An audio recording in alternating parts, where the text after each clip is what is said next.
সকালবেলা ঘুম থেকে উঠলেই প্রথমেই একটা চিন্তা লেগে থাকে, আজকে কি রান্না করব।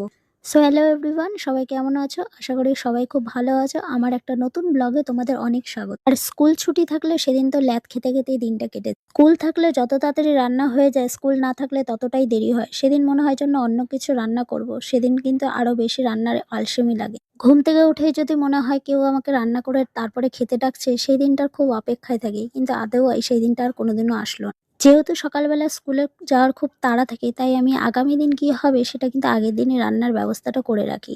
পাট শাক বাছতে কিন্তু সময় লাগে, তাই আমি আগামী দিনের জন্য পাট শাকটা বেছে রাখলাম, যাতে সকালবেলা উঠে তাড়াতাড়ি আমি কুচিয়ে রান্না করতে পারি। বিয়ের আগে মা কাকিমাদের কিন্তু এইভাবেই দেখতাম, আগামী দিনে কি রান্না হবে সেটা কিন্তু আগের দিনই ব্যবস্থা করে রাখতে। সেইটা কিন্তু আমার মধ্যেও আছে। তবে হ্যাঁ, যত তুমি কাজের ব্যস্ততার মধ্যে থাকবে তত তোমার মন কিন্তু ভালো থাকবে। আজকে কিন্তু আমার ছেলে আমার দুজনেরই স্কুল ছুটি ছিল রামনবমী উপলক্ষে। মাঝে মাঝে ছেলে এত অতিষ্ঠ করে ফেলে আমার কাছে, তারপরে ও খুব মার খায়, তো কিন্তু তার জন্য পরে কিন্তু আমার খুব আফসোস হয়। আচ্ছা, তোমাদের মধ্যেও কি এরকম হয় যে সন্তানকে মারার পর তারপরে তোমাদের মধ্যেও খুব আফসোস হয়? সারাদিনে কিন্তু একটুও বসার সময় পায় না, পিঠে শিরদাঁড়া ব্যথা হয়ে যায় কাজ করতে করতে, কিন্তু কিছু করার নেই, করতেই হবে, কেন সংসারটা আমাকেই দেখে রাখতে হয় সব সময়। দেখো, পরিশ্রম করলে কিন্তু তোমার শরীর মন দুটোই ভালো থাকবে, আর পরিশ্রমের ফলে যে জিনিসটা তুমি তৈরি করবে বা বানাবে তার মূল্য কিন্তু তোমার কাছে সারা জীবন থাকবে, কারণ তুমি সেই জিনিসটার যত্ন করবে। সত্যি কথা বলতে, যে জিনিসের পরিশ্রমের ফলে তৈরি হয় সেই জিনিসটার মূল্য কিন্তু সব থেকে বেশি থাকে। তোমাদের সাথে কথা বলতে বলতে কিন্তু আমার রান্নার প্রায় অর্ধেকটা হয়েই গেল। সকালে কিন্তু করেছিলাম ডাল আর আলু ভাজা, সেটা দিয়ে কিন্তু খাওয়া হয়ে গেছে। দুপুরের জন্য কিন্তু আজকে অন্যরকম মেনু ছিল, কিন্তু বাজার আসতে দেরি করায় শেষ পর্যন্ত আমাকে ডিম রান্না করতেই হলো। সারাদিন ধরে একটা কাজ নিয়ে পড়ে থাকার মেয়ে কিন্তু আমি নই। যেহেতু বাজার আসতে দেরি হচ্ছে, হাতের সামনে যা থাকে তাই দিয়ে কিন্তু আমি রোজকার রান্নাটা করে ফেলি।